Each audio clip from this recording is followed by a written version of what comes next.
Microphone is on. Welcome, everybody, to today's City Council meeting. Today, Monday, June 9th, 2025. I now call this meeting to order. Roll call, please. District 1, Councilmember Casey. Here. District 2, Councilmember Vieira. Here. District 3, Councilmember Otero. Here. District 4, Vice Mayor Martinez. Present. Mayor Lopez. Here. Please stand for the invocation, followed by the Pledge of Allegiance. Ken Silva from the Youth for Christ. Welcome, sir. Good evening. Thank you very much for letting me be here. Let's pray. God, I thank you for these men and women who serve our community. Thank you so much for this home that I've been privileged to live in for nearly all my life. Please give them wisdom and leadership and guidance as they make very challenging decisions in a very unique day and age. I pray that you would watch over them, their families, their spouses, children, loved ones. And I pray that you would protect them as they serve this community. Thank you for our local law enforcement and those who give up their evenings, their weekends, and special moments to keep our community safe. We ask all these things in your name. Amen.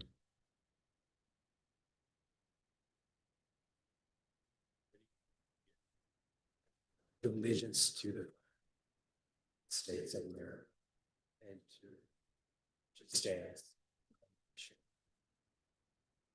to all.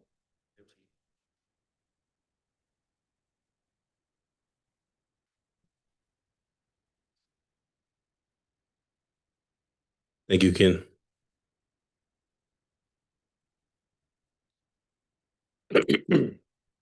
There's no presentations today. We're open up for citizens' communications. While the City Council welcomes and encourages participation in City Council meetings, adopted rules allow no more than 5 minutes. Resolution number 2007-106 for expression of non-agenda items. Matters under the jurisdiction of the City Council and not on the posted agenda may be addressed by the general public. However, California law prohibits the City Council from taking any action on any matter which is not posted on the agenda unless it is determined to be an emergency by the City Council. Citizens are entitled to address the City Council and any agenda items subject to the 5-minute provision. Anyone wishing to address the City Council must adhere to the rules of decorum. The rules of decorum are posted outside the chamber doors. And we will begin with representatives. Are there any representatives here of elected officials that would like to make a comment?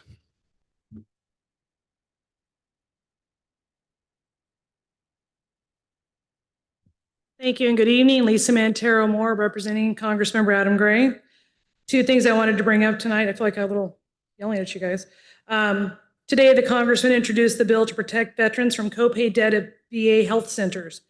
It's called the STRIVE Act, and this will allow an opportunity for, let me back up. Under current law, veterans must navigate a series of bureaucratic hurdles to obtain waivers for copay debts accrued as a result of errors internal to the VA. The STRIVE Act would allow the Veterans Administration to grant waivers to large groups of veterans who may be saddled with copay debt through no fault of their own. That was introduced today. And separately, for the month of June, we have announced our mobile office hours, and that for the benefit of the council is where members of our team come to many of the communities in the district to provide mobile office constituent services. For point of reference, there are 5 counties in the district, 22 cities, and 54 communities. So I'm pleased to report we do about 15 or 16 each month. We do in the city of Sirius in the month of June. So thank you. Thank you very much. Is there anybody else here? Okay, and with that being said, we'll start with some yellow cards here. Milt.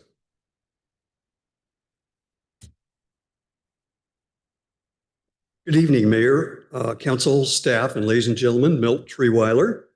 Last month, I took a road trip to Prescott, Arizona. Traveling south, I drove through the agricultural farmland of our San Joaquin Valley. As I traveled through this area, I was aware that the next 14 years, California will need to fallow or take out of production 900,000 acres of this farmland south of Stanislaus County because of a lack of water. As I left Bakersfield and headed through the Tehachapi's, I thought about the Garden of Eden that we have here in Stanislaus County. Are we going to turn it into a food desert? I hope not.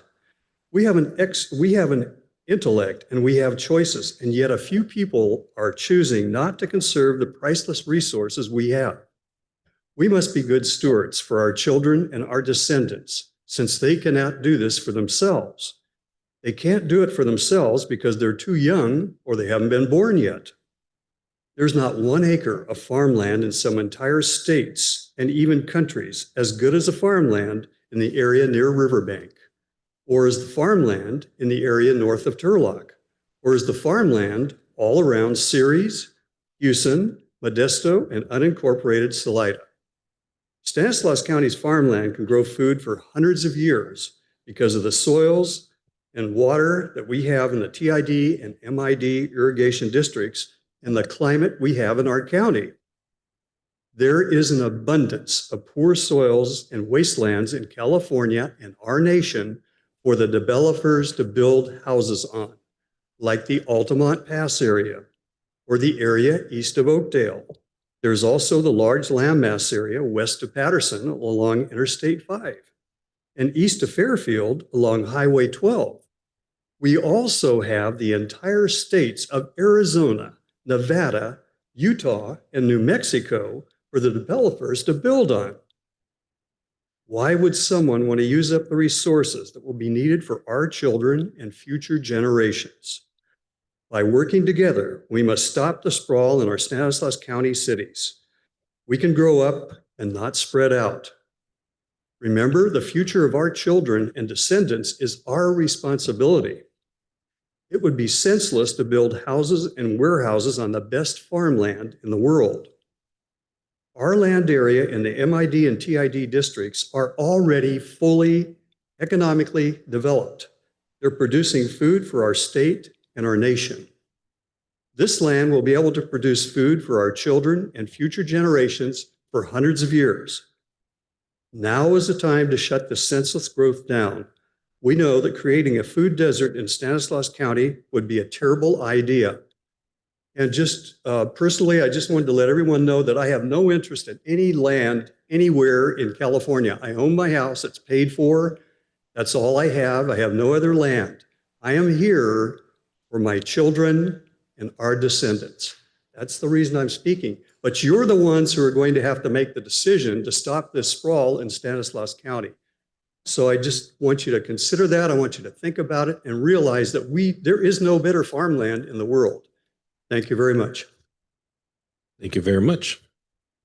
The next card that I have is Joe. Welcome. Please state your full name. Good evening. My name is Joe Lamelli, and I'm here to talk about a little bit on our roads and parks and our, of course, graffiti that goes around the whole city. I'm not here to complain and bother the supervisors or managers, whoever they are, okay? I'm just here I'm a concerned citizen, okay? You guys know it. You guys drive around our cities just like I do. I see potholes, I see roads that are falling apart, nothing's getting done, okay? Nobody calls it in because nobody knows to call it in, okay? And if they do call it in, they'll just say, oh, I called it in already a month ago and nothing gets done. Well, that happened to me several times. I don't know if I'm a nuisance to the young secretary that takes these calls and the manager, okay? But I left messages, I emailed them, the supervisor, I should say, okay? Because they told me you need to email them. Well, anyway, I emailed him about a month and a half ago, and he doesn't return my calls. They always tell me, oh, he's out on the road somewhere. Well, how come he can't return my call? That's all I'm asking, right? Report potholes or anything that's wrong with the parks or graffiti or whatever, but he doesn't return my call. Okay, and I like to say his name. His name is Al Burkett. He's a supervisor for the Public Works roads. And when he did return my call, the pothole got done, but it was a month and a half ago, okay, that he finally returned my call. And he was very upset. He sounded upset because when he asked me, how can I help you, Mr. Lamelli?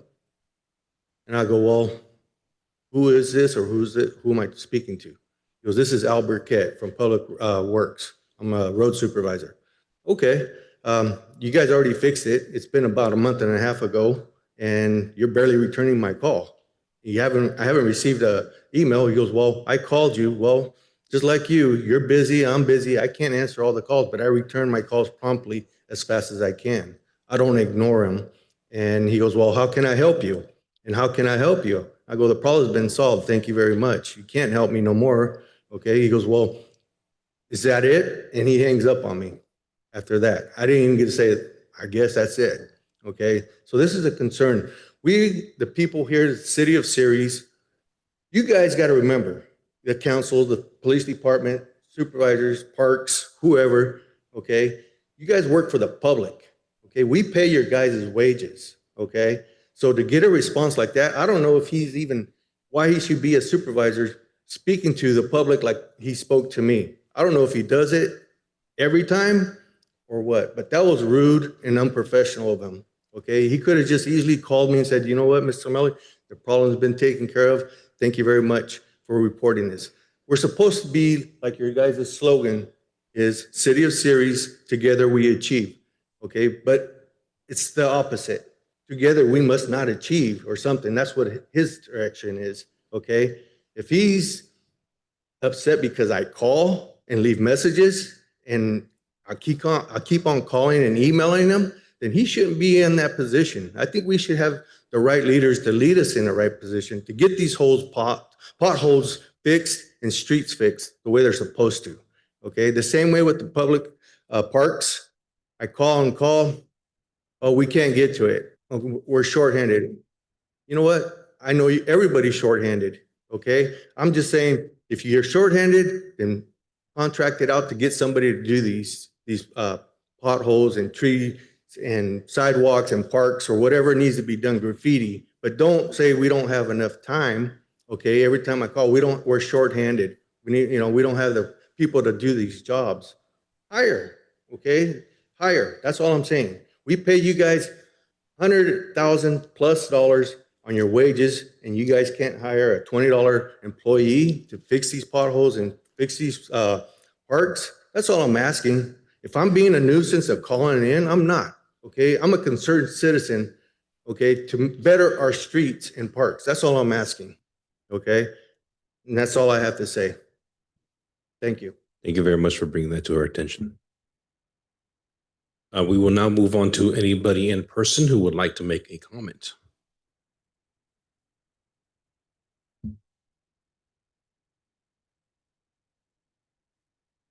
Good evening, Council. John Warren, City of Ceres. Just a question on follow-up on the Lazy Wheel mobile home park. Haven't heard a whole lot about that since the fire was put out and the dead body got taken away. There was a lot of concern at the state level and the city level, and the state was going to defer all examination and questions to the county, and the county was going to give it to the city, but we never did find out who is actually going to take responsibility and see that those folks are relocated in a proper manner as it was supposed to have been done about 15 or 20 years ago. So it's just a question, if anybody has an answer. Thank you. Thank you very much. Next person, please.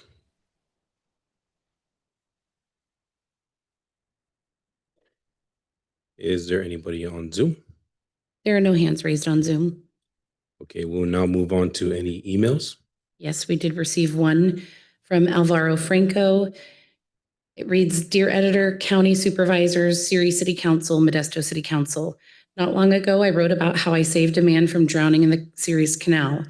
This past weekend, a man tragically died in the same canal a few feet away from where I rescued that man. The person I rescued was not intoxicated and was simply ashamed this had happened to him because he underestimated the current. Upon finding him, I noticed his hands and knees were bloodied from trying to scale the walls of the canal, but couldn't get out because those moss made it incredibly slippery and difficult to get out. Since I rescued that man, I believe 2 or more people have tragically died in those canals. I know there are signs posted everywhere warning residents not to get in, but I overheard the homeless man tell the officer that responded to the scene that he had swam in the Modesto Canal no problem. I may be wrong, but I believe these deaths to be devoid of foul play and are simply victims of lack of safety around these canals. I'm including a picture below of the rope I used to save the man from the canal. 5 feet of rope costs less than $10 at Home Depot. Placing rope near the edges of the canal could likely save several lives going forward.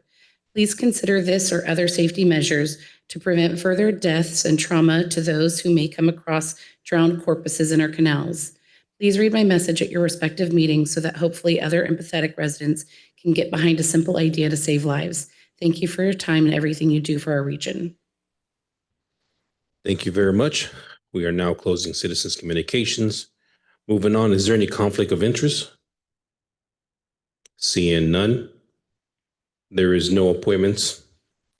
And before we go to the consent calendar, I'd like to make an announcement. There is a correction to item number 4. The date under the call to order section is listed as May 27, 2027, and should be May 27, 2025. The updated item has been copied on a green sheet and placed in the public agenda binder. Moving on to the consent calendar. All matters listed on the consent calendar are considered routine in nature and will be enacted by a single motion unless otherwise requested by an individual council member or public for special consideration. Otherwise, the recommendation of staff will be accepted and acted by a roll call vote. Is there anyone in the council that would like to pull an item on the consent calendar? Is there anybody in the audience that would like to pull an item on the consent calendar? Please step up to the podium. Okay, moving on. I'll bring this item back to the council. I'll make a motion to approve the consent calendar. Second that. Can we get a roll call, please? Councilmember Casey, Aye.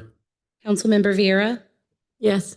Councilmember Otero, Yes. Vice Mayor Martinez, Aye. Mayor Lopez. Yes. Motion carries 5-0.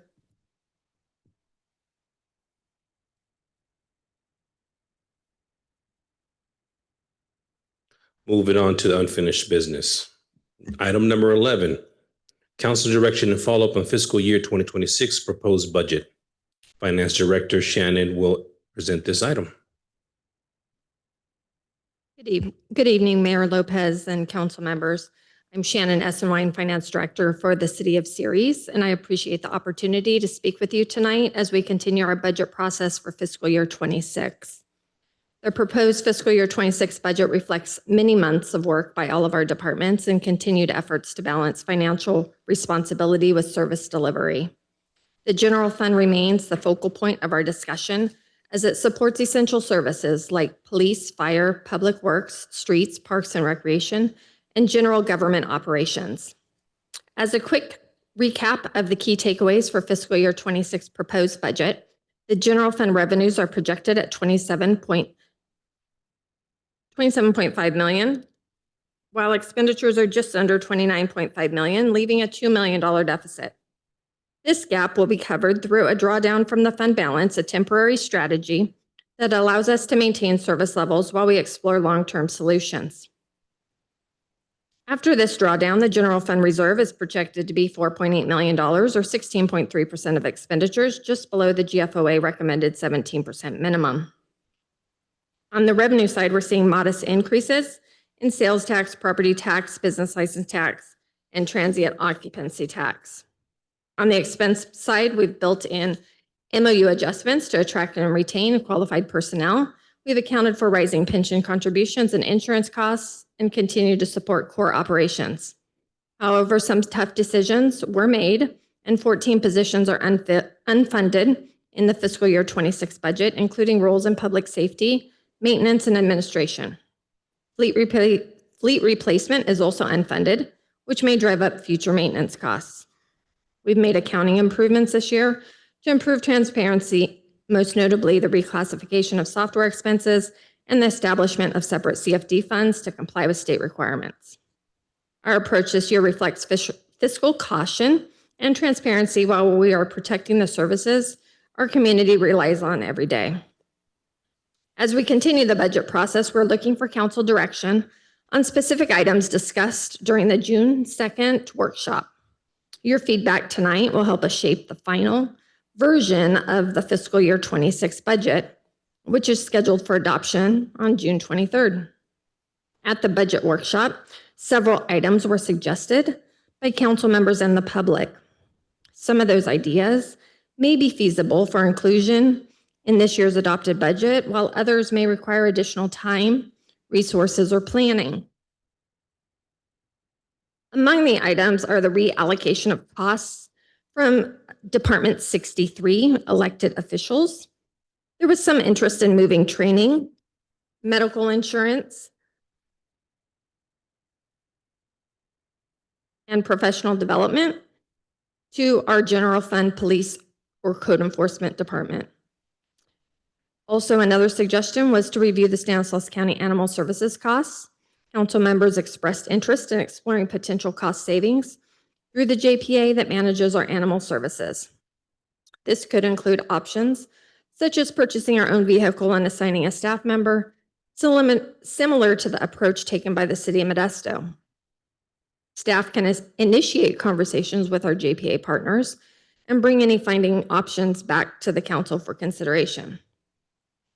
At this time, staff is requesting that the council provide direction on which of the proposed changes or additions you would like to see incorporated into the fiscal year 26 budget. Where feasible, changes will be included in the June 23rd adopted budget presentation. For items that are longer term in nature or require future analysis, staff will conduct additional research and bring those items back at a future date. Your feedback is essential in ensuring the final budget reflects both the fiscal reality of our community's values. Thank you again for your time and leadership through this process. And with your direction tonight, we'll move forward to prepare the final budget for adoption on June 23rd. Thank you very much. Open it now up to the public. Is there anyone in the chambers attending that would like to make a comment? Now is your time. Seeing none. Anybody on Zoom? There are no hands raised and there were no emails received. Okay, thank you very much. Public comment period is now closed. I bring this item back to the council for discussion, questions, and then action. Council members? Councilmember Otero? So this evening, I do have a few questions for our finance director and maybe the city manager, and then I'll also have some comments. For the Newman dispatch contract, I know that would be a revenue that comes in because they contract with us. Does that pay for a certain amount of dispatch positions currently? I believe that pays for 2 dispatch positions is all. Okay. And then also when it comes to the animal services contract, is there a way for the council to, well, I'm sure there is a way, but to get a breakdown of the services that they provide, maybe a little bit more detail as to the calls that they come out to, all the different types of, I don't know if there's any revenue they collect on our behalf that we can see. I'm not sure how that whole contract works. I know it's there's a JPA and it's extremely outdated maybe, but I'd like to see some more information on that. So what we were thinking about doing is inviting the executive director to come out and do a presentation on what SASSA does and provides for the city of Ceres. Okay. And we'd probably do that sometime in July. And that way you could ask any questions of her and give her a chance to get her feet on the ground because she was just hired 3 weeks ago. Okay. And what about, is there any non-essential projects that we can put on hold until next fiscal year? Has that already been reviewed by our department heads? As far as the projects, are you talking about the major projects and the CIPs and everything? Mhm. None of that touches the general fund. All that would be dinner prices, and grants. What else? Mike, SB1, Measure L, what else? Measure L, SB1, all of our grants, CMAQ, HSIP, ATP, that we've got our sewer funds, our water funds, we have our sewer expansion and our water expansion funds, which are general impact fees, but no funds from any major projects touch the general fund at all. It's all some sort of other funding that this all this comes from. Okay. And when it comes to grants, I'm just curious. I know we pay we contract with a grant writer. I'm not sure, I'm sure there has been successful, but do we have a number of grants that we got last year that we're maybe expecting this fiscal year? Or is it hard to say? It's kind of hard to say because we're waiting on the CAL FIRE grant, which was supposed to be bringing us in. It was going to be $1.04 million to provide us trees. That's been put on hold, not by us, but by the federal government. We've been approved for it, but none of the money has come that way. And as far as the other grants right offhand, I know we got the tobacco grant. We've got a couple of the grants for the police department, but I can't think of the amounts right offhand. Okay. So for me, just some comments. I still stand on the fact that I think as a council, we need to do our part, and I have no problem with providing some of this, or actually all of the professional development funds and the training funds to the police department, and also looking at the medical insurance and giving that into the police department budget as well to help fund a position that might be critical. Their training is going to be extremely important, especially since we have a lot of new staff when it comes to dispatchers and the officers. If they're not trained properly, then it's possible that, you know, they might be unsafe or the residents might be unsafe. So that's where I stand when it comes to the council funds. Any other council members? Mr. Mayor, can I clarify something real quick? Go ahead, sir. Just to clarify something, at no time are the citizens of the city at any danger from lack of training or anything. All the officers are being trained up to the standards provided and assessed by post, and they will be trained and not released from training until they are meet those standards. So at no time is any citizen in danger. Yeah, and thank you for that clarification. What I mean is additional training that can help to provide them additional skills when it comes to any specialty assignments that we may need to have. We might need to add a member to the SWAT team. We might need to add send a canine officer to training. So trainings like that, not the standard training that they do have to pass through the post. Thank you. Councilmember Vieira. Thank you. Just kind of following some of those other questions. I do have some other questions that came up, but just kind of going with Otero so we can follow the same thought process. I was just wondering, because during the regular meeting, I did watch it, as you know, online, and I asked you a couple of questions of what I heard. One of the things you mentioned is we get charged by the number of dogs, I think, is what you had clarified. That's correct. You get those monthly totals, quarterly totals, annual totals. How do they, is it based on how long they're there, or is it based how many, how, what, when, where, why? So basically, we get quarterly updates from SASA at our board meeting. We get charged per the dog and not how long the dog stays there. It's just how many dogs are, somebody catches a dog, takes it in, says, where'd you recover it? We got it from Ceres. Okay, boom. That dog is charged to Ceres at the amount. And there's a set amount for each dog. Okay. And then I know we get charged fees based on registration. Does part of that come back to the city? Is that what that annual, we usually get a little rebate at the end? So we get some rebate, but all the dog registrations and all the dog licensing, we get credited for that. So there's an offset.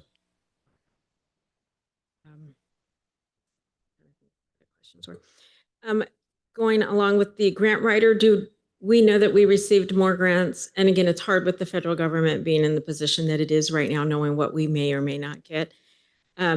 Just wondering if we know, have we received more than what we're paying out? I think is my biggest concern on the grant writer. So the last, I think 4 or 5 months ago, we mentioned, talked about this. So yeah, we were ahead by quite a bit. I think we paid a grant writer $67,000 a year, give or take 5 or so. And then we pay per grant also on top of that. I think we expended somewhere in the neighborhood of probably about $100,000, $120,000 in grant writing expenses to do that. And in return, as I said, we got approved for the $1 million grant for the trees. We also got approved for some other ones that we've used towards the gazebo. That was, I think, not the per capita grant, but another grant. I know the tobacco grant was a small grant. The JAG grant's a small grant, and then my mind's going blank on the other grants that we received, but we have been ahead of what we've actually paid them. And they're continuing to help the police obtain the grants for the additional needs that they need. They have been, yes. They're actually, I get almost daily updates what's going on in Washington, D.C. and what grants are available. I meet with them weekly on what grants are available.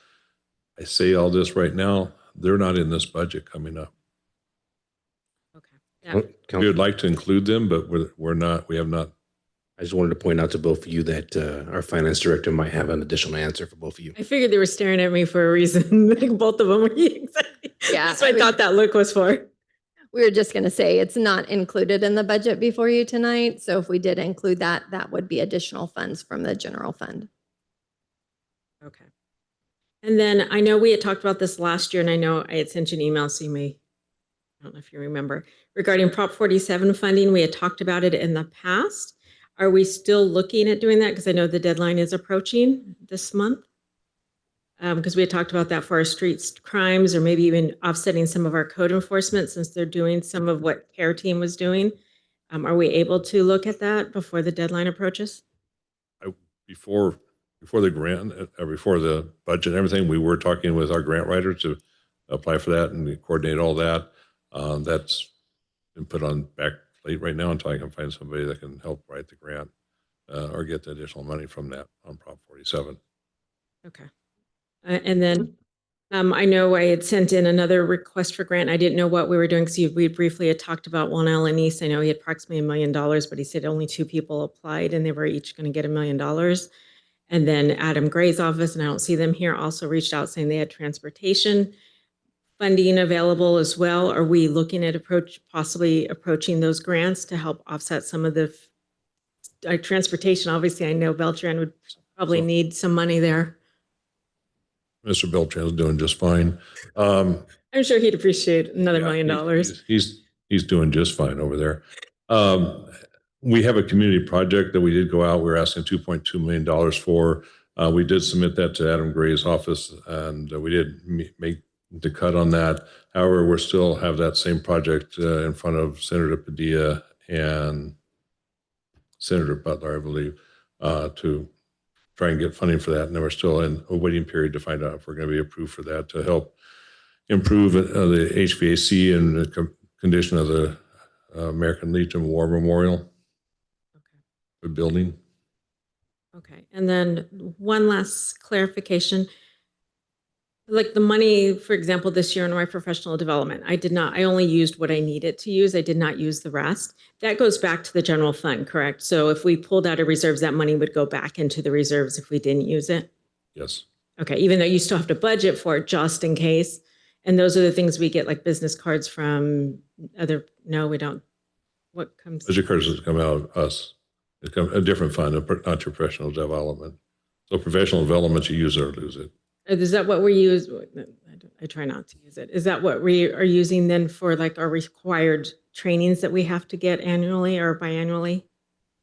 No, all travel and training comes out of a travel and training budget, not your professional development, unless it's a travel or training that you're wanting to attend that is not budgeted for. All right, thank you. Councilmember Casey. Thank you, Rosalinda, for the questions. It was already brought up. Thank you. Oh, no worries. Vice Mayor. Thank you, Mr. Mayor. Just like Mr. Casey, mine was also brought up. I wanted to request that we had a presentation from the Stanislaus County Animal Control. That sounds like that's something you're already working on. Other than that, I would keep my decision from the special council meeting the same. Just making sure that we can review that, see if there's ways to get money back, or maybe get a dedicated canine officer or someone that does animal control services in the city. Thank you very much. You're good? Okay, just wanted to go back because there was a question from the finance department whether or not we're going to move forward with specific items. So you were asking about professional development, SASA. What else did we ask? So SASA, since it's a JPA, is going to be. Yes. So we're not going to worry about that. Not going to be. That's not up for grabs. Insurance, right? Did you ask? Those are two. What else? Yeah, it was medical insurance, professional development. And that was voted down, right? So that wouldn't be brought back to be voted on again? City Attorney. That was voted no to be carried over at the special council meeting, so I don't know why that would be brought up to be voted on again. What we're looking at is clarification because there was discussion and some people are saying they wanted Councilwoman Rosalinda here to make sure she was involved and had actually had some say-so in it. So that's why we're bringing it back for clarification because we had no clear direction on it at the time. That's why. Yes, sir, but the point of order is that the vote was cast and it did fail. So even without, it wasn't tabled, it was voted on and failed. That vote was only had to do with, for us to bring it back for discussion and everything else in front of the council. Now we're just sitting there for clarification. Do you want us to include it or not? Because that wasn't a yes or no vote to even do anything. It was more of a yes or no vote that we can actually talk about it. So just to clarify, it was to bring it back to discuss today, which it was voted no to not be brought back and discussed. So now we're bringing it back and discussing it after it was voted no to not be back and be discussed. There was talks between the council members that they wanted Rosalinda Vieira here. Okay, so like I said, City Attorney. It seems like you can go ahead and discuss it. I believe it was just consensus, right? Now we're asking for direction. Today is for direction. Yes. Okay, I'll do the same thing that I did in Rosalinda. If you have any questions, you feel free to jump in at any moment. For the insurance and medical, I'll go from left to right. Yes or no? This will, this will actually be, we're going to take action. So it'll be a motion or whichever items that you guys are wanting to move forward with or not move forward with. So anybody here you would have to motion per item? Correct. Okay, if that's what you guys want to do, I'll open it up to the council for any motions. So I'll make a motion to move the professional development funds and the medical insurance over to the police department for training and a position that the police chief will deem that is needed. Second. We have a first and a second. Can I get a roll call? Councilmember Casey? Yes. Councilmember Vieira? No. Councilmember Otero? Yes. Vice Mayor Martinez? Nope. Mayor Lopez? No. Motion fails 2-3. Any other motions? Okay, with that being said, we will move on. I'll make a motion that we go out and ask Stanislaus County Animal Services, what's the acronym? FASA, we review that financial budget and find a way to limit that if possible. I'll second that. Roll call, please. Councilmember Casey? No. Councilmember Vieira? Yes. Councilmember Otero? Yes. Vice Mayor Martinez? Aye. Mayor Lopez? Yes. Motion carries 4-1. Okay, thank you very much. We are now moving on to a public hearing. For the public hearing, there is a correction to the staff report and presentation for items number 12. Updated documents have been copied on the green sheet and placed in the public agenda binder. Item number 12 is City of Ceres workforce vacancies, recruitment and retention effort. Ms. Vasquez. Good evening, Mayor and Council. Delilah Vasquez, Human Resources Director. The presentation before you is intended to satisfy the obligation of Government Code Section 3502.3, which requires the city to annually report on the status of city vacancies and recruitment and retention efforts. The recommendation before you is to conduct a public hearing regarding the City of Ceres workforce vacancies, recruitment, and retention efforts.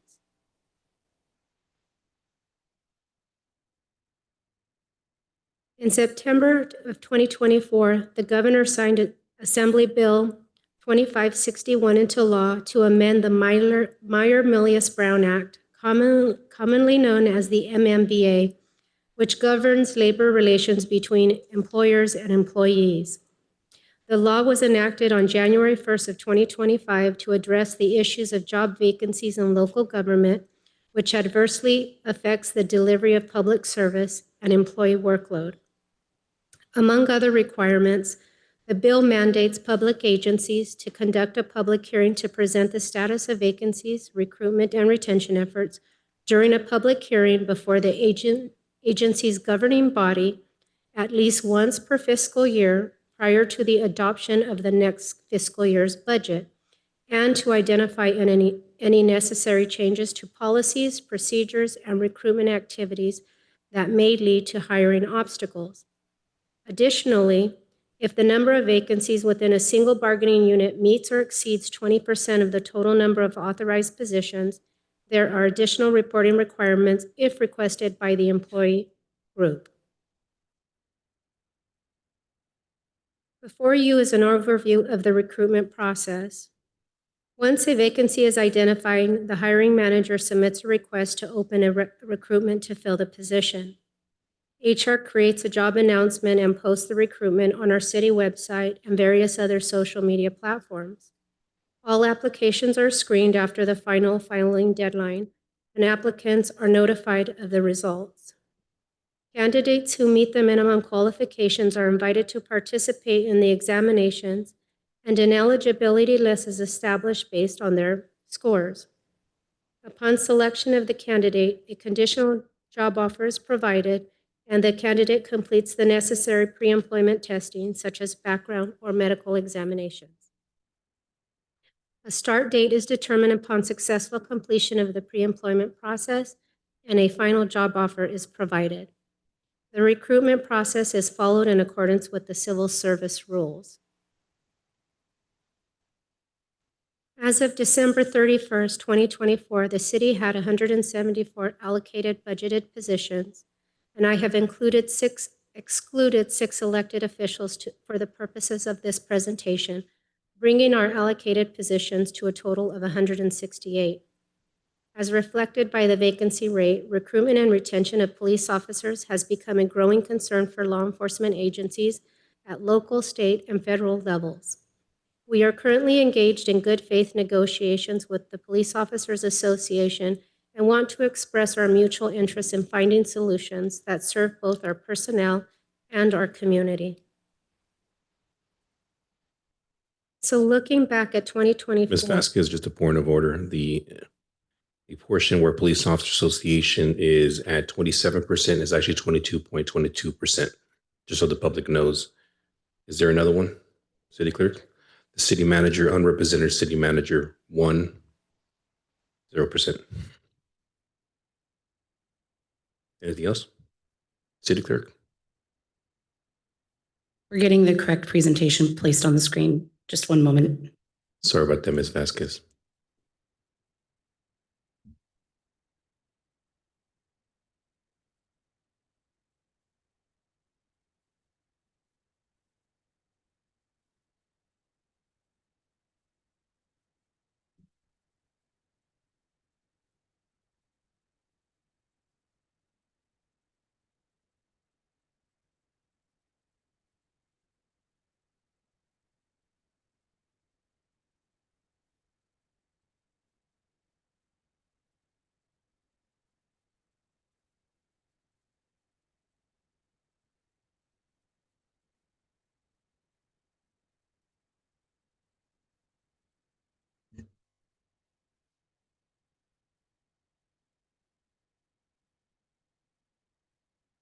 City Clerk. Just checking in. Mr. Mayor, do you want to take a 5-minute break? I have no problem with doing that. Let's take a 5-minute recess so we can use the restroom, and the city clerk will take care of that business. Thank you.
We are going to get going here, everybody, so please have a seat.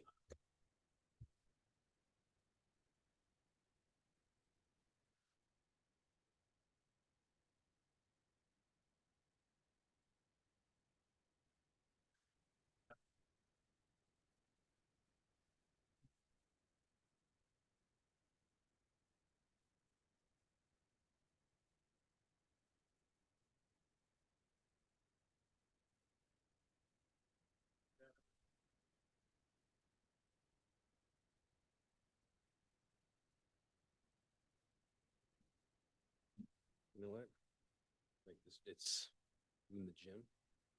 So like, but even once in a while, I feel like a tickle. It's weird. It's like a what do you call that? Like flashback. Welcome, everybody. We are back. We'll continue, and I believe we have the correct slide.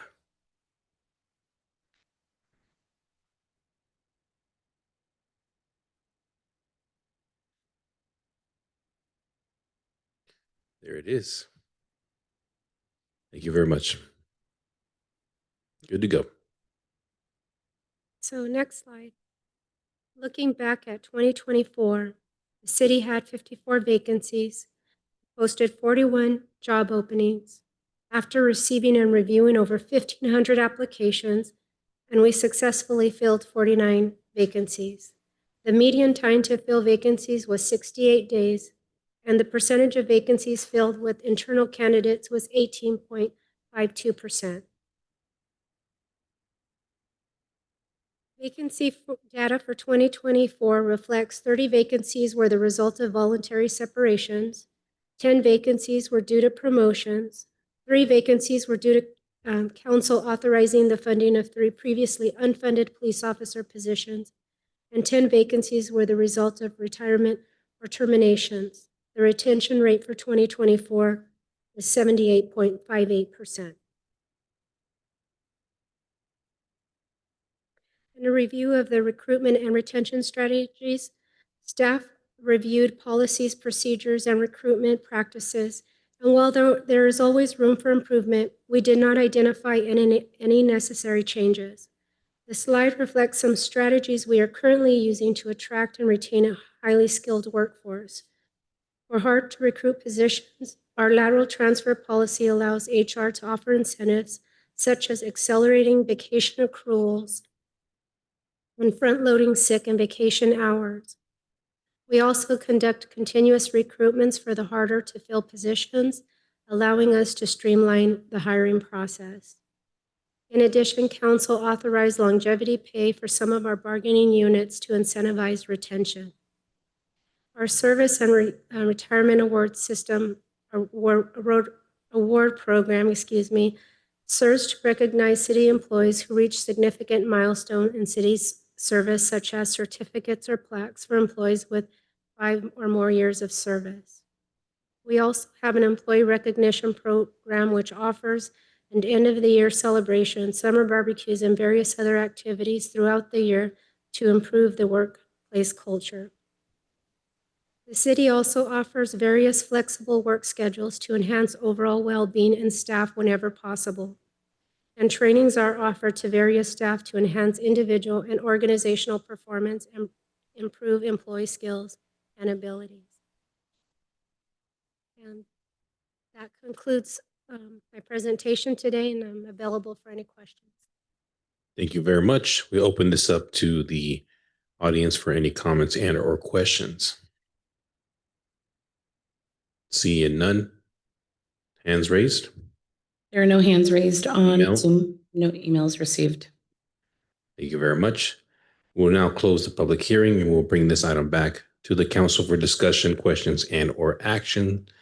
Council members, do we have any questions?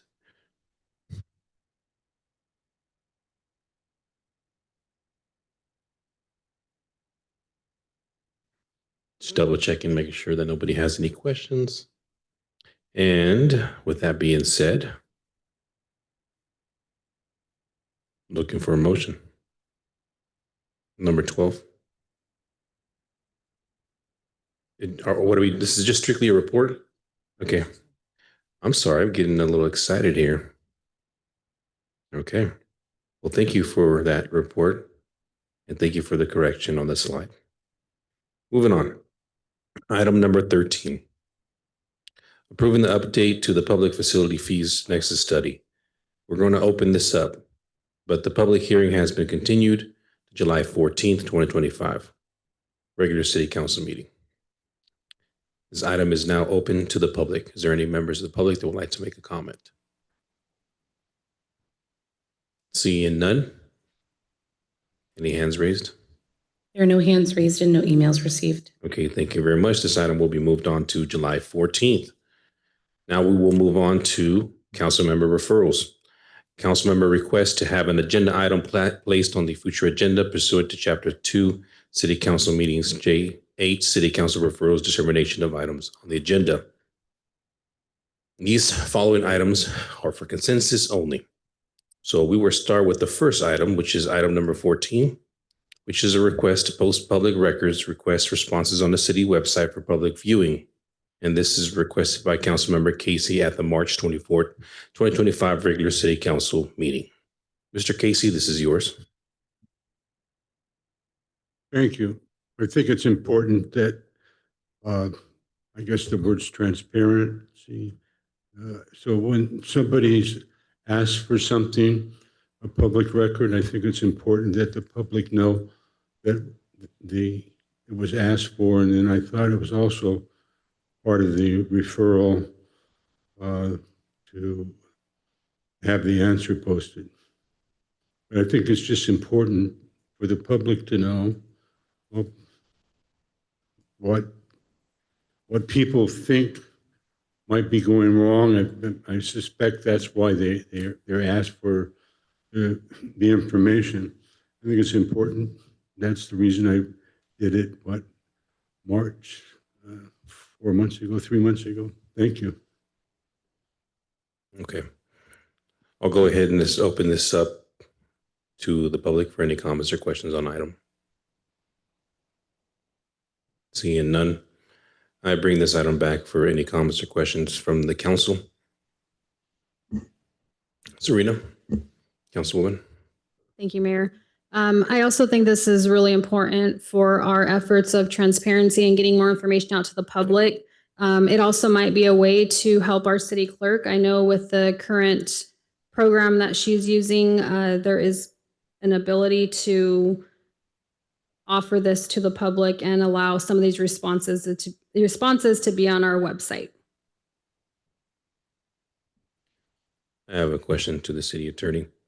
Currently, when there is a public request from a resident, are these items made public?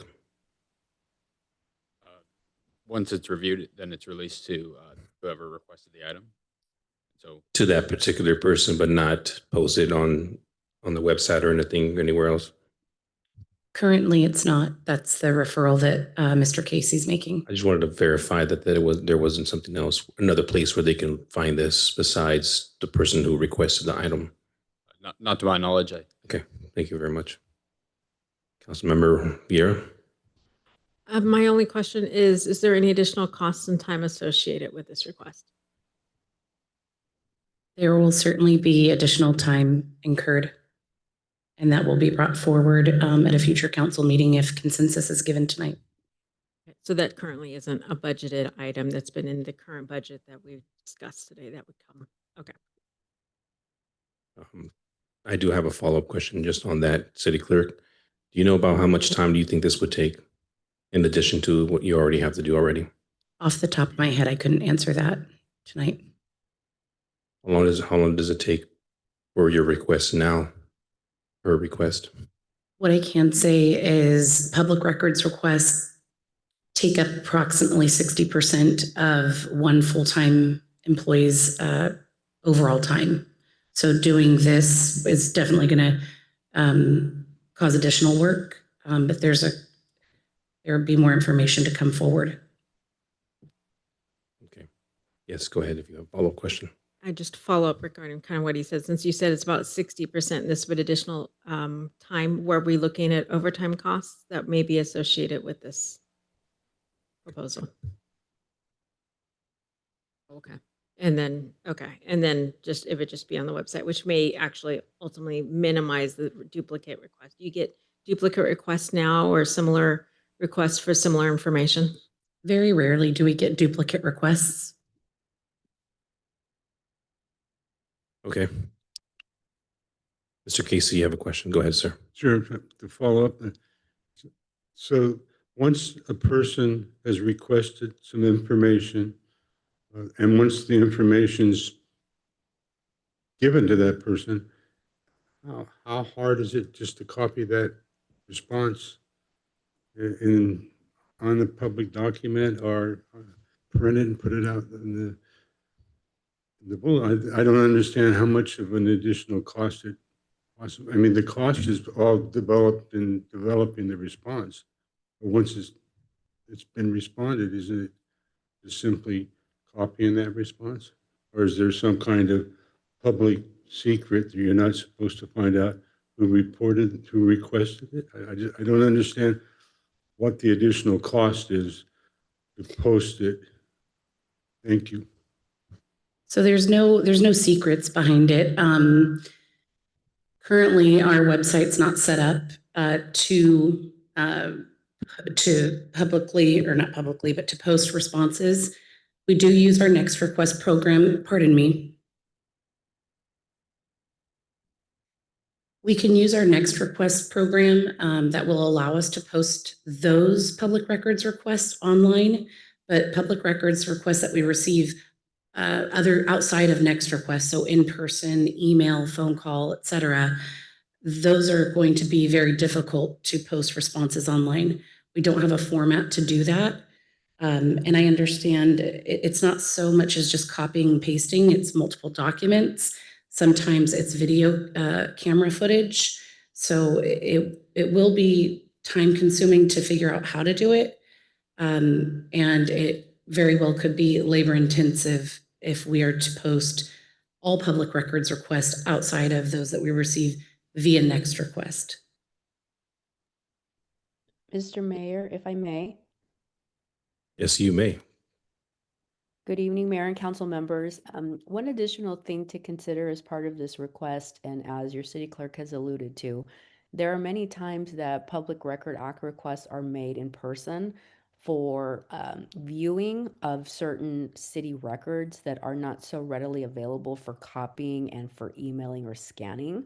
So depending on the scope of the council's desire to have these publicly available, that might be another consideration as well. So if the council desires to have every single PRA request and a response provided entirely, that could create some logistical problems.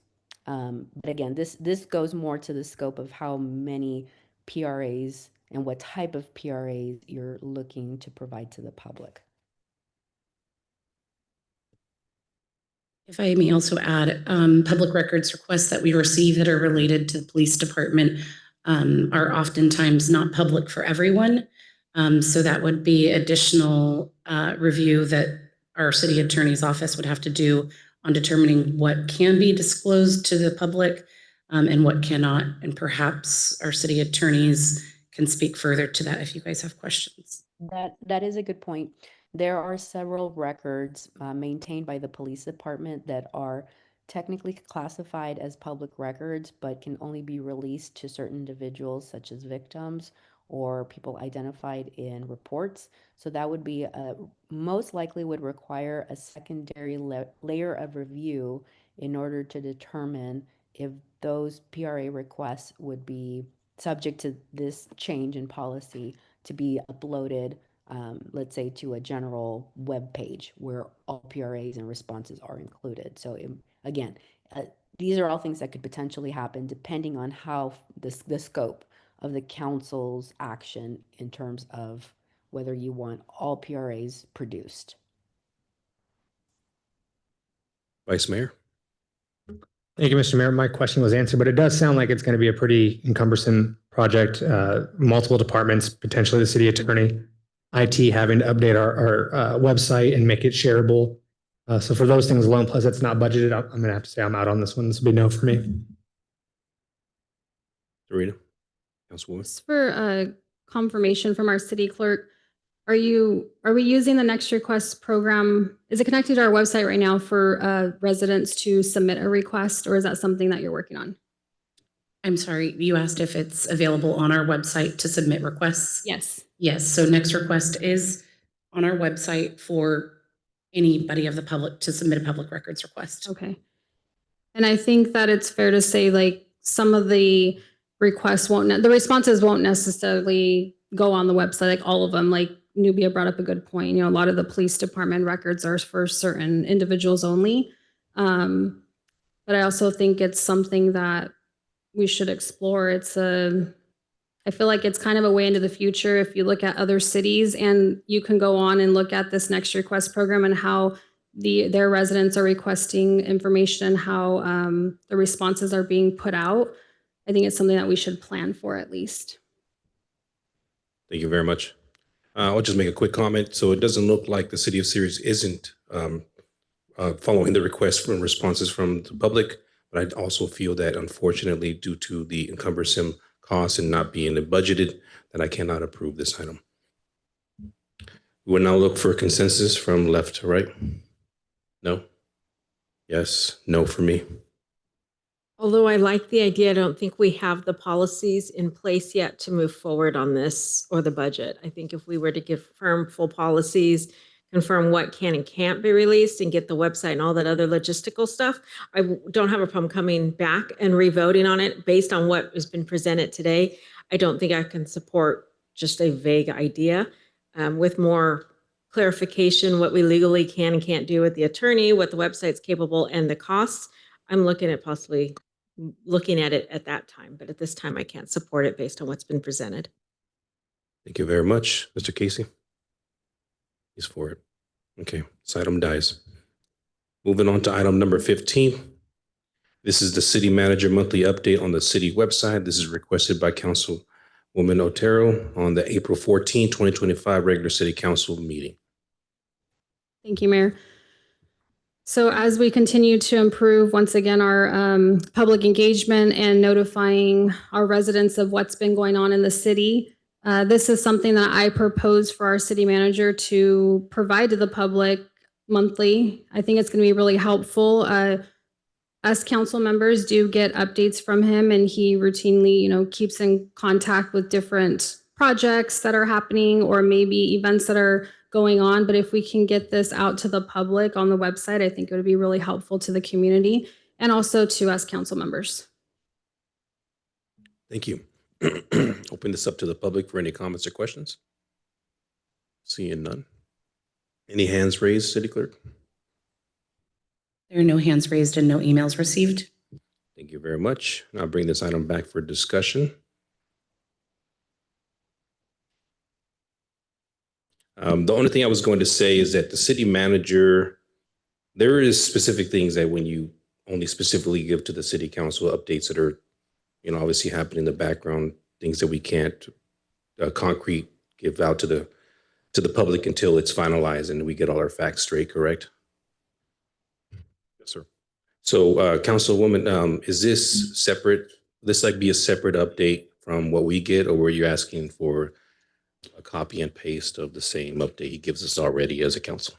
Yeah, so some of it might be a copy and paste. On the updates right now that he gives us, there is information on there that can be made public. And I think it's just easier for everyone if that just automatically gets put out once a month. The other items, I understand that there's some that are confidential in nature until it can be put out publicly. Could it be in the form of a newsletter that could be posted to the public, and they can also request city manager updates? I think it should be front facing on the website, but also in the form of a newsletter would be helpful so they can get, a text message or something that the manager update is ready. Okay. City manager, what are your thoughts on that? Obviously, you will be the one conducting that business. True. So keep in mind, we have all the updates on our calendar now, and so everybody knows what's going on. And so we could put something together. I mean, if you want a newsletter, we could try and put one together. I'm not sure on the webpage, front page. Yeah, we would be able to do it as like a news flash.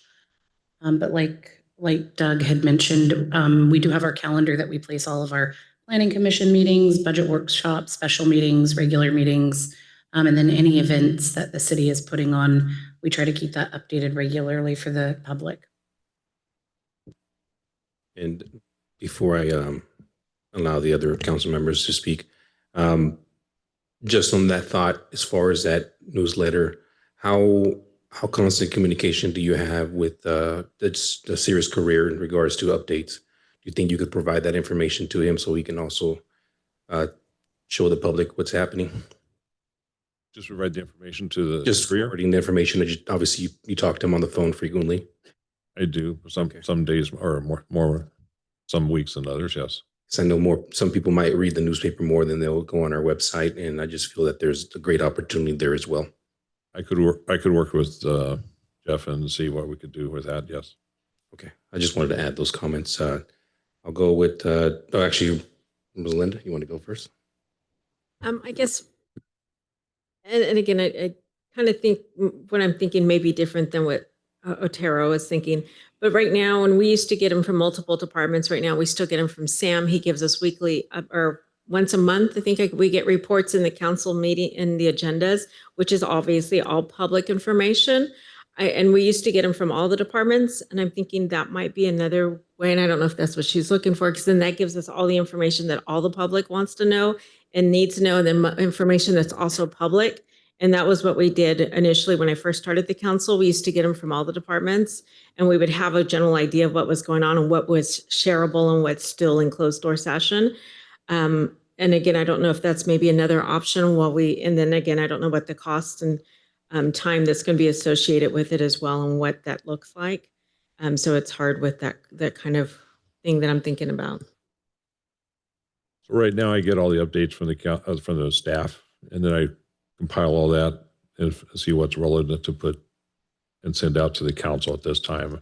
I mean, we could take the same thing and water it down. And so you're not getting, the public's not getting the stuff behind the scenes where we're talking with businesses and stuff that want to remain anonymous until they actually are, committed to the city, or, so their competition doesn't hear them. So we could do something like that. But I already get updates from them. I can just change that and send it out. And that's what you're getting now on my weekly updates. Okay. Well, I just know Sam's very, very thorough, and I appreciate, like, he even gets down to the amount of sprinklers and how many employees, and he's very thorough in the report that he presents to the public. So that information is already being made public. We used to get that from the other departments, because I remember questioning, because they used to always say Tuscany Village was 99% done. And I'm like, no, it's not. That was my biggest pet peeve. And anyone who knows Tuscany Village knows it is nowhere near the 90% complete, even though we would go round and round on it. But I liked having those updates, because then I can ask those questions like, what do you mean Tuscany Village is 90% complete?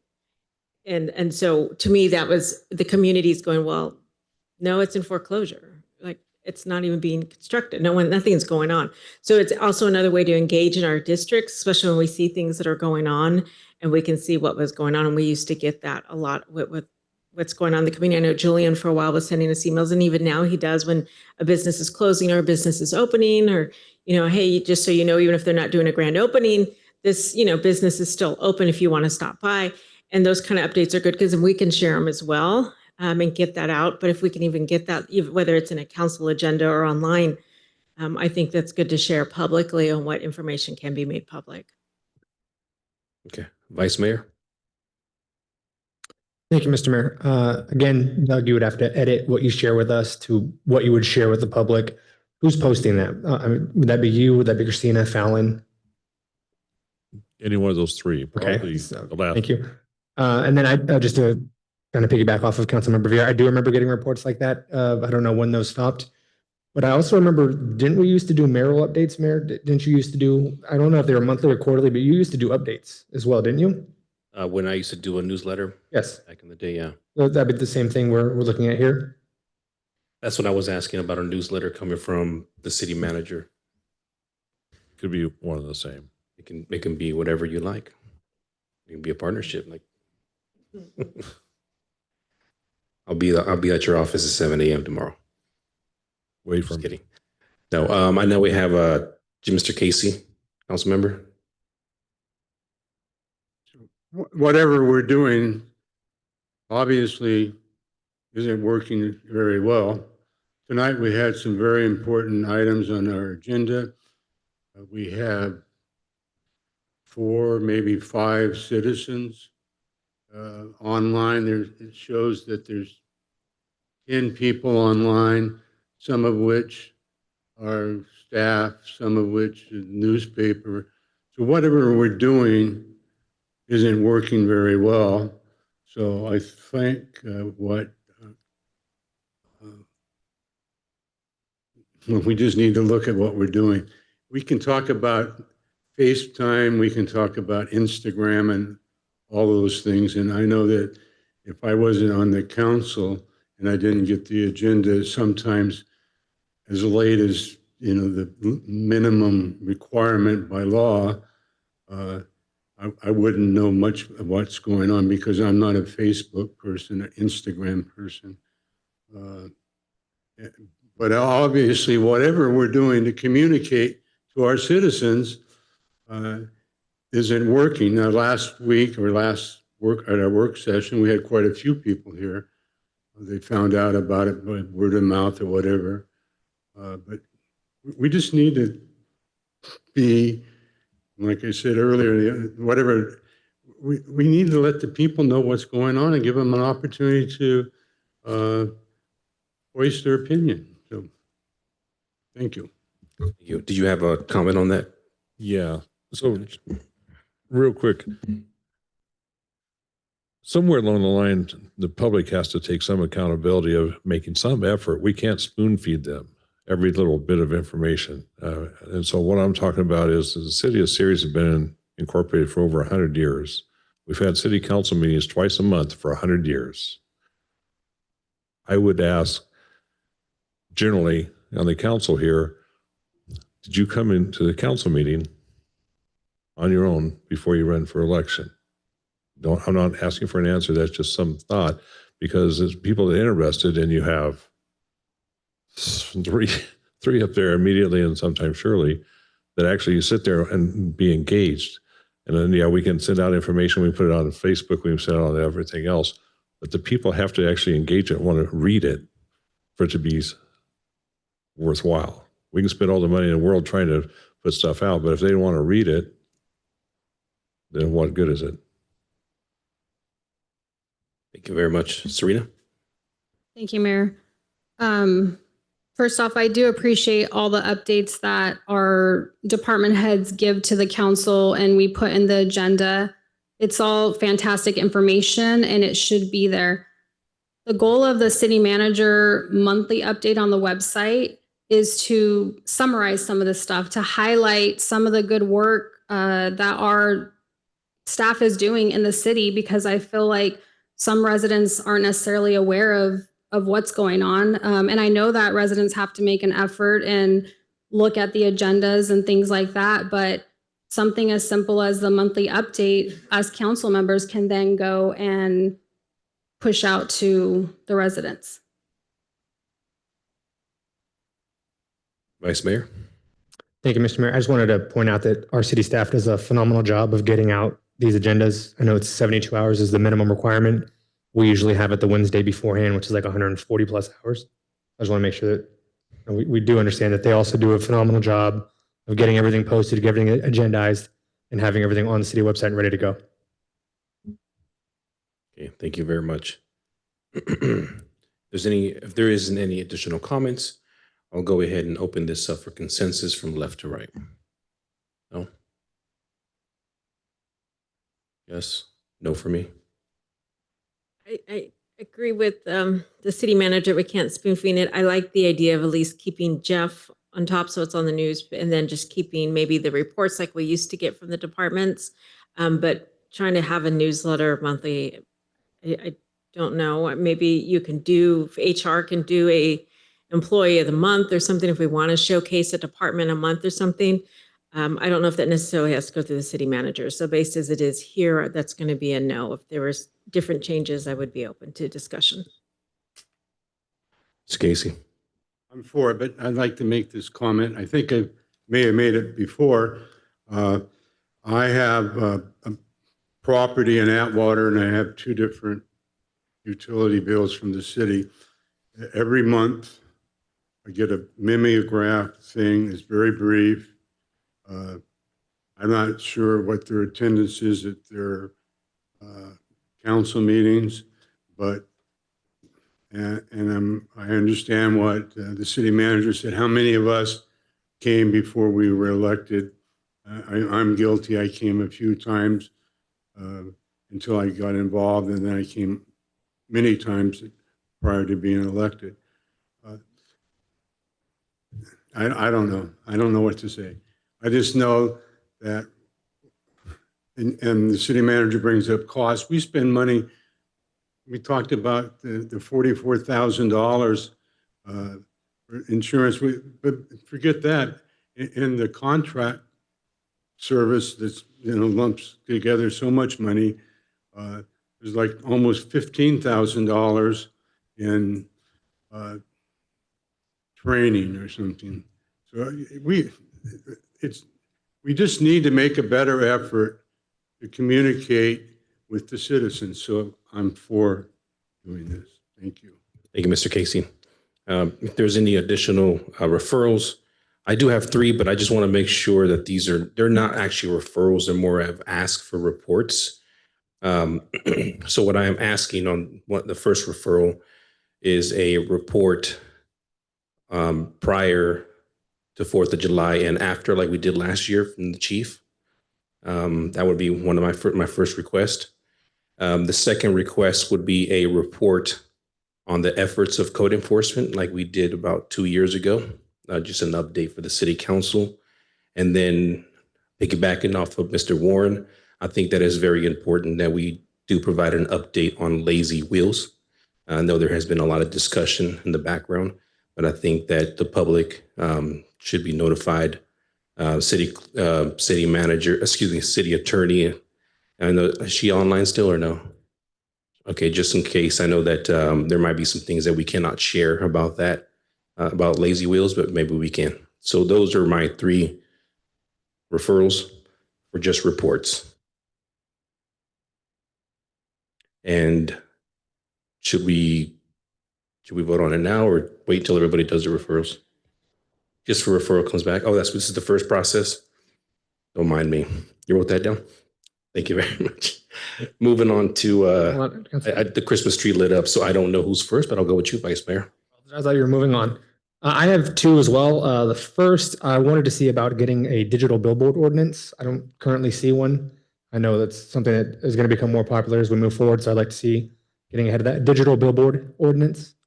And the second is some wayfinding signs. If you come into the city of Ceres through any of our major intersections, there's no signage in our city that points people to downtown.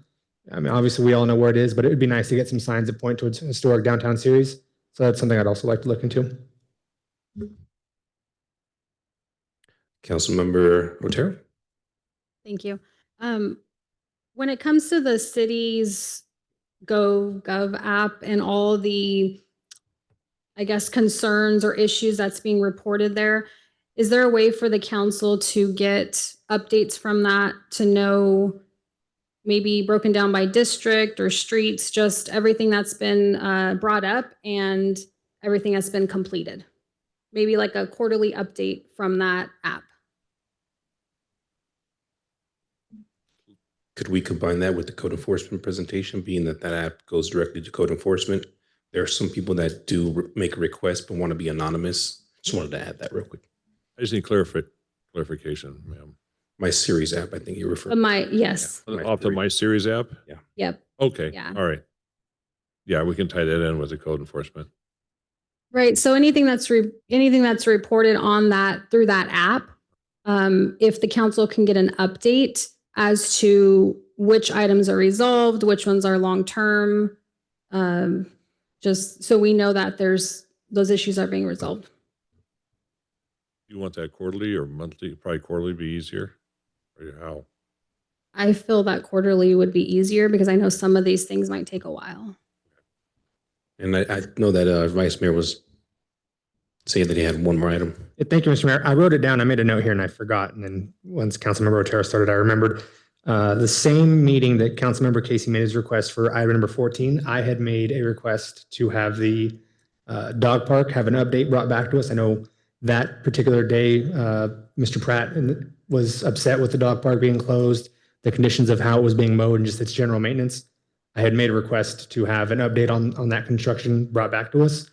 That's going on like 3 months as well. So I was wondering if we had an idea of when that presentation or update or any of that information on the dog park. And I know it's obviously open now. It looks great, but just getting that update on that. Councilmember Casey.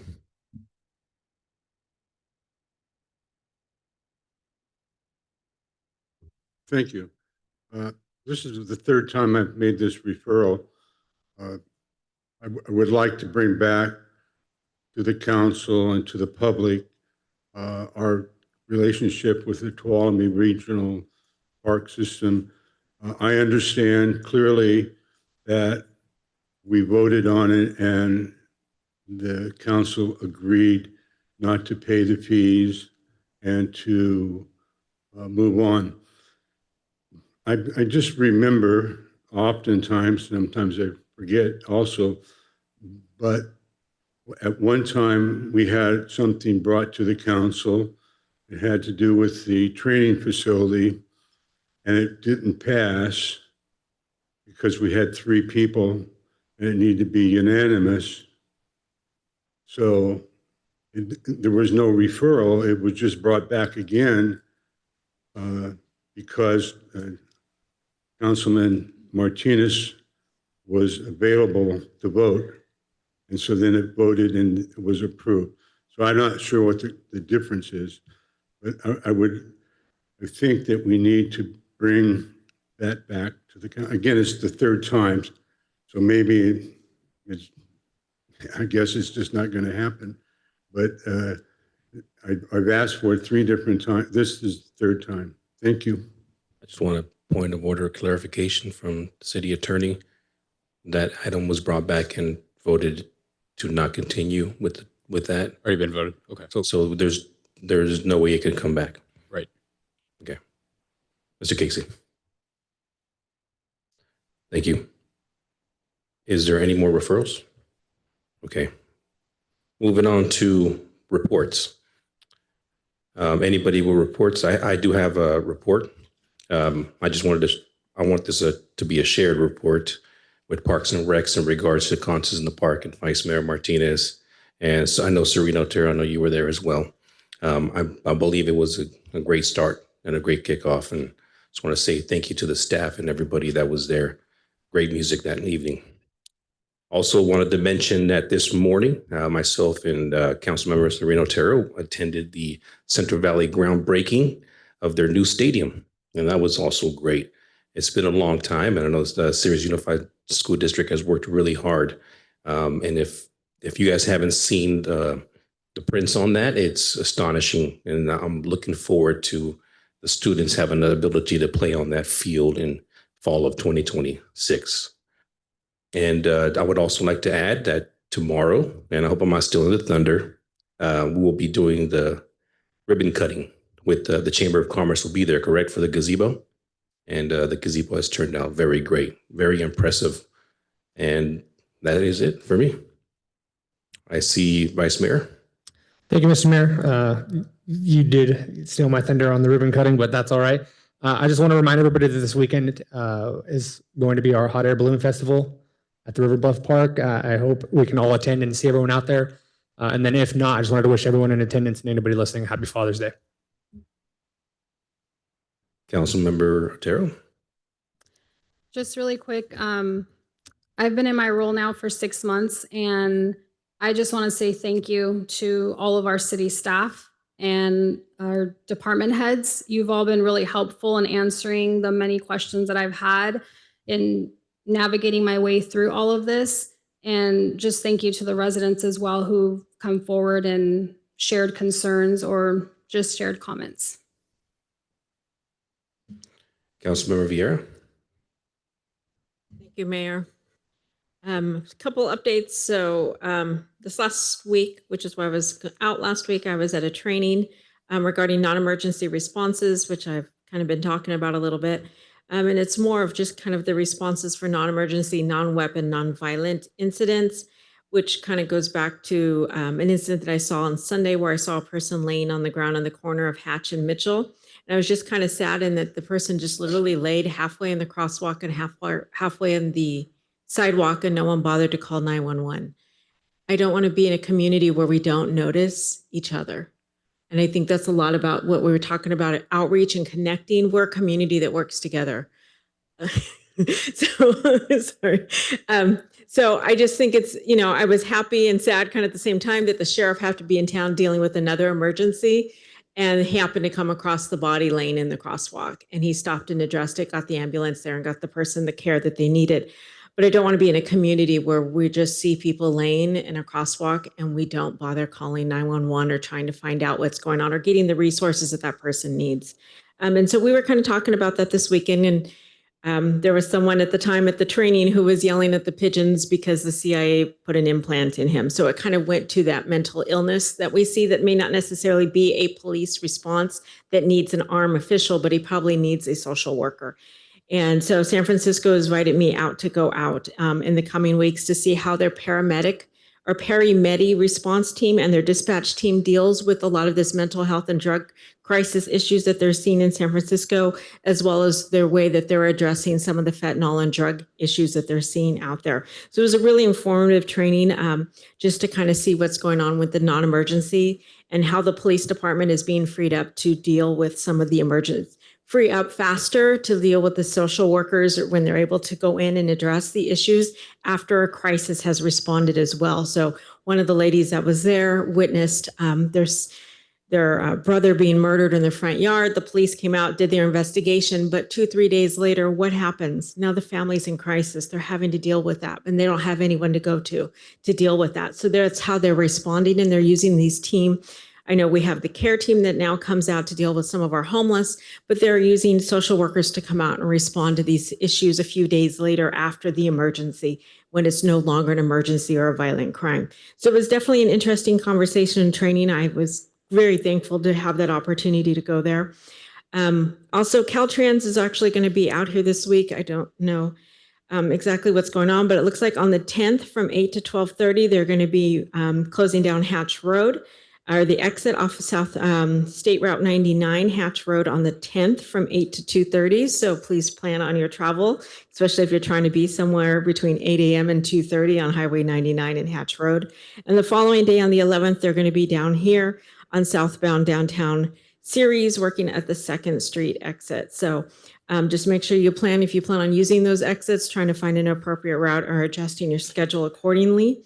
For those of you who have been watching me online, I was a victim of doorbell ditching, where it actually sounded like gunfire in my house as they banged on my garage door. They actually damaged my garage door when their shoe got stuck into my bottom panel of my garage. Please contact the police. I know a lot of people are becoming victims of this doorbell ditching. It's not a game, and it can be very dangerous. I don't exactly know. I'm kind of glad they came to my house because I had 6 cameras. So I have 6 pictures of the person very up close because I have cameras that can see around my house. I have a perfect view of the 4 individuals that came to my house. But this is not going to be tolerated in our city, and we should be respecting each other, especially 9, 10 o'clock at night, coming out and banging on the garage with a rock. So it sounds like gunfire. That's not appropriate at all in our community. And then lastly, I know you touched on the hot air balloon. I know in the past we've had problems with parking. I hadn't got an update about where parking was, and are we parking in the Walmart parking lot, or is there going to be extended parking lot? Ochoa Park this year is now a park, not a parking lot. So I was just wondering how we were going to accommodate the parking, because I didn't really get an update or wasn't sure. And that's it for me. I just wanted to add, Councilmember Vieira, I always watch what you were doing out there. I think that hopefully when you do go out to San Francisco, you bring at least a referral back. I'm very interested in what you're doing out there. Thank you very much. Now we will move on to our city manager for anything. Nothing to report. Our city attorney. How about our department heads? Anybody from our department? Yes, I just want to let council know that Thursday from 10 to 1, we will have our job fair here. We have over 42 employers that will be here. That's this Thursday from 10 to 1. Anybody else? And then also just to invite you guys, thank you guys for your support on last week, Concert in the Park. We have, again, week 2, ribbon cutting. I invite all council members to be there. Ribbon cutting will begin at 6:15. Then hot air balloon again. This weekend, rec is busy, long week. Dinner Friday night at 6. Back in the morning at 4 in the morning. Gates will open up at 5. Balloons hopefully go up at 6. That's what we're shooting for. Going with the parking, we have made a few adjustments. Both parking lots will be open for parking. I know that's still not enough parking, but still we're opening. We're moving everything on the fields. Between 5, 6, and 7, we have a total of 65 vendors that are registered to be out there. So there will be a tether ride. Going up for $10. I believe it goes up like 40 feet. You're up there for maybe 5 to 6 minutes. And then also there's going to be a balloon off to the side where you can take pictures inside of it. So there's going to be a lot of activity. Band will kick off at 8 in the morning. So a lot of things going on. Thank you. Thank you. Anybody else? Yes, sir. I just want to point out, I know we have Thomas here as our attorney tonight, and sitting in for Nubia, but Nubia is online. I just want to point out, I want to thank her because it's, I think, 4:30 in the morning where she's at right now. Oh, really? Is it Nubia? I think she fell asleep. Okay. Well, I'm still here. I'm still here. God bless you, Nubia. You're a trooper. Do a lot for us. Anybody else? Just wanted to check in. Okay. Thank you very much. We will now go to closed session for conference with legal counsel regarding liability claims. California Government Code 5495695. Claimant is Daniel Foster, an agency claimed against the city of Ceres. A conference with labor negotiators. Cal Government Code 54957. Agency designated representatives are City Manager Douglas D. Dunford, the Human Resource Director Lally Vasquez. Organizations are the Ceres Police Officers Association, First Line Supervisors of Initial Bargaining Group, Laborers International Union of North America, LIUNA, Mid Managers Bargaining Group, and Public Safety Managers. Is there anyone in the public that would like to speak regarding the closed session items? Okay, after closed session, I will return to report out. Everybody have a wonderful evening. Be safe. Enjoy that heat. God bless.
Direction has been provided. Thank you.